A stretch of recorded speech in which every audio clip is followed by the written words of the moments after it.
what it is? What's going on? Welcome to the next episode of the SportsTalkEli podcast. Great to have you guys with me for another episode of SportsTalkEli. On today, we're talking about the Donnovan Mitchell. We're talking about Julio Jones and the Tampa Bay Buccaneers.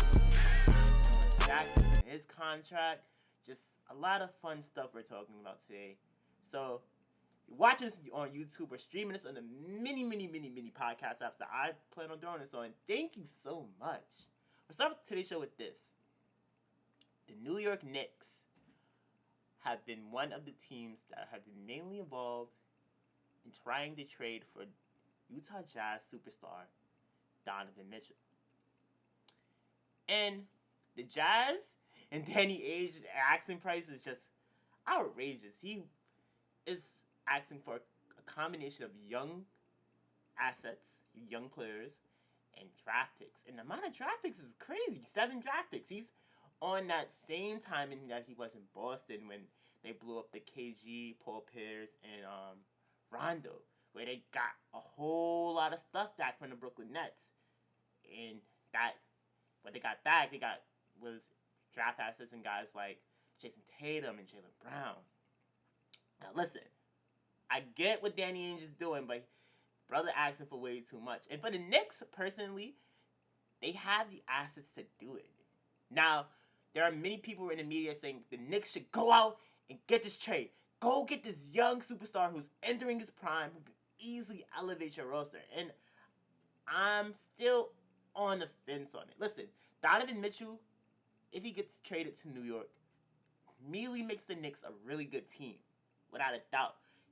Add Donnovan Mitchell to a core that has R.J. Barrett, who ascended last season, Julius Randle, who still go out there and get you 20 and 10 a night, Mitchell Robinson, and a bunch of older solid role players like Evan Fournier and Derrick Rose, still will make the Knicks definitely one of the better teams in the Eastern Conference. Similar to how DeMar DeRozan turned the Bulls into a playoff team last year.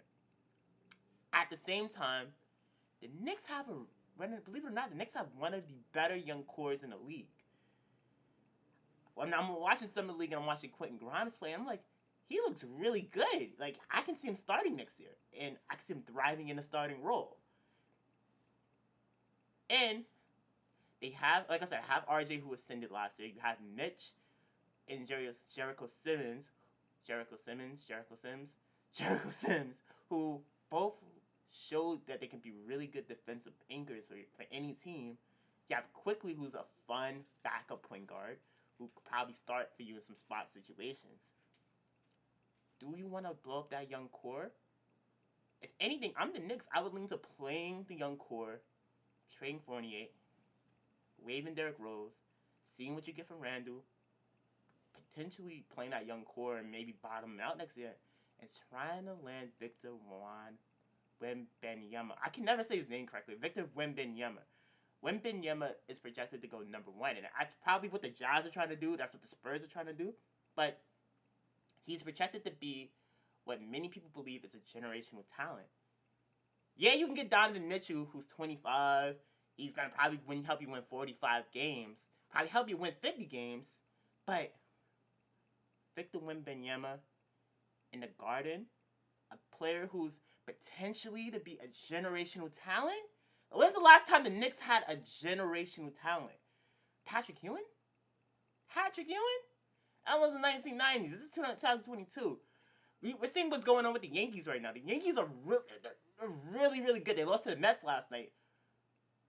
But it's a strong chance there might be a parade in the Bronx in October.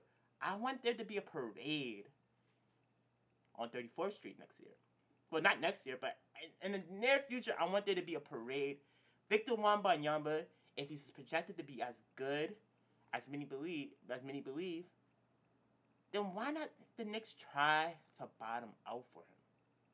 And it just makes too much sense. You already have a really fun young core that Knicks fans love. I go on Twitter, Knicks fans love Grimes, they love RJ, they love Mitch, they love Jericho, they love Quickly, they love Obi. I didn't even mention Obi Toppin, who bowled out towards the second half of the season last year.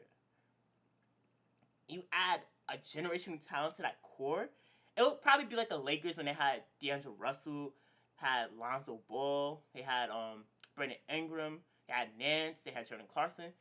But at the same time, this Knicks team ceiling is way higher than that Lakers team, which didn't stay together long enough to actually do something. But this young core that the Knicks have, I really like.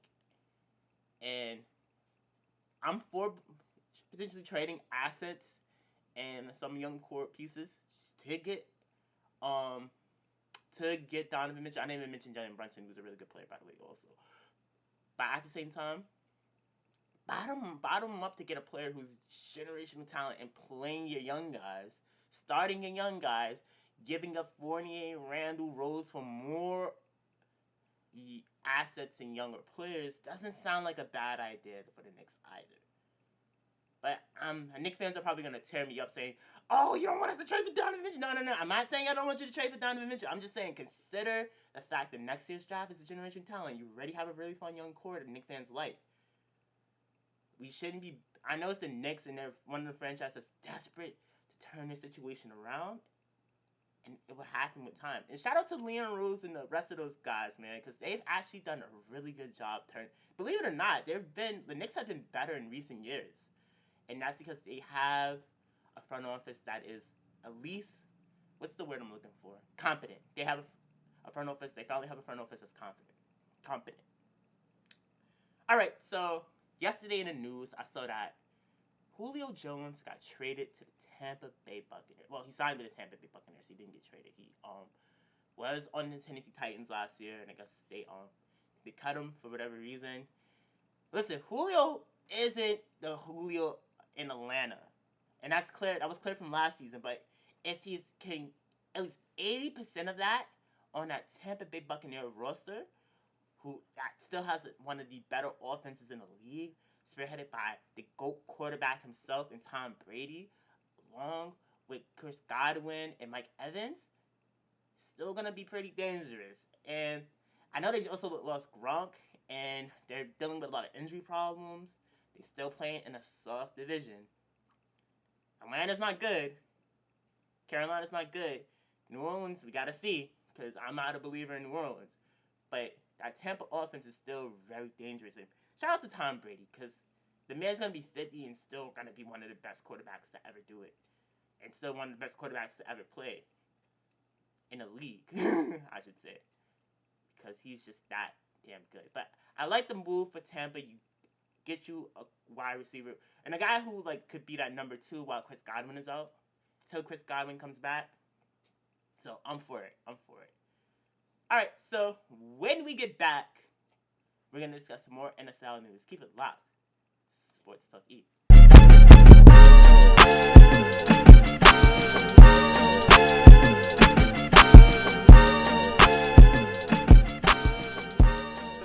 Okay, so Kevin Durant was in the news again, and this time he was tied to the Boston Celtics. Now, this came out from The Athletic, and it came out from Woj that the Celtics tried to trade for Brooklyn Nets superstar Kevin Durant, sending Jaylen Brown, Derek White, and a couple draft picks. Now, the Nets said no, they wanted Marcus Smart, and then the Celtics were like, nah, we can't throw Marcus Smart in there. And I'm kind of iffy. We're in the middle of the offseason in the NBA. We're in the dead days of the offseason in the NBA, of course. So there aren't really a lot of stories going around. So I can see why this is so big. And I was saying how that I was kind of iffy on it because on one hand, the Celtics beat the Nets in the playoffs. Jaylen Brown, for the most part, looked really good in the NBA playoffs.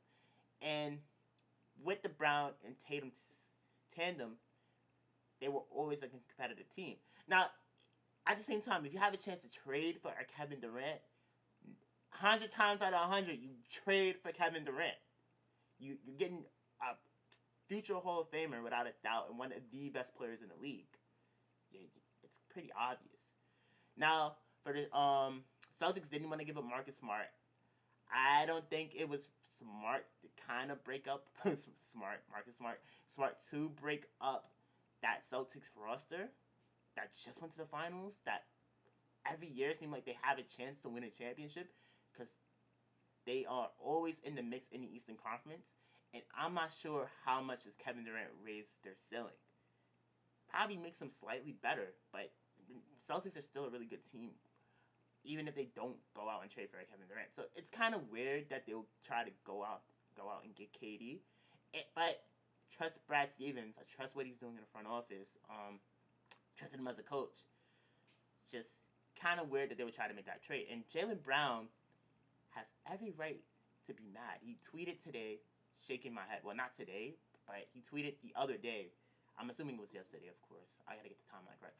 But he tweeted, shaking my head, and like I said, he has every right to be upset with the Boston Celtics. And will that create friction in that in that locker room, in that front office? Will Jaylen Brown eventually be so upset with the Boston Celtics when it's time to resign? Will he consider going somewhere else? It's a story that I, as a Celtics fan, as a fan of the NBA, will definitely look out for. And I want to end off today's SportsTalkEli show with this. Jaylen Brown. Lamar Jackson, Ravens quarterback Lamar Jackson, is severely slept on. The Athletic made their tier list of quarterbacks in the NFL, and Lamar was on tier 2. Now, tier 1, guys like Patrick Mahomes, Aaron Rodgers. I have to renew my athletic subscription, unfortunately, so I didn't really get a chance to look at it. But I'm assuming that guys like Rodgers, Mahomes, Brady, and Josh Allen definitely made the list. But Lamar Jackson deserves to be in that tier and deserves to be respected as a quarterback.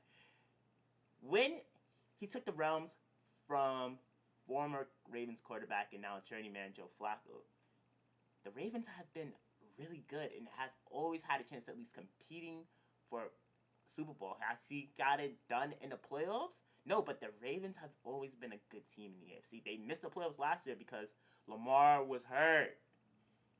And many people think that they can win the AFC North. The Bengals are a pretty good team. Cleveland got to figure out what's going on with Deshaun Watson, but if they can figure it out, that's still a really good roster there. And despite the controversy surrounding Deshaun Watson's still one of the better quarterbacks in the league if he plays, of course. But Lamar Jackson, we got to give that boy his flowers. He's one of the best rushing quarterbacks that I've ever seen. No, I didn't get the chance to watch Vic growing up, but Lamar is a special talent, and the Baltimore's a really good team. Low-key a dark horse for a Super Bowl team, but we're not going to get into my NFL predictions. That's probably next video. But with that being said, we gotta give Lamar his flowers. Definitely does have to be better in the playoffs, but he's still one of the exciting NFL players in the game. So, with that being said, this has been another edition of SportsTalkEli. Catch you all in the next one. Peace.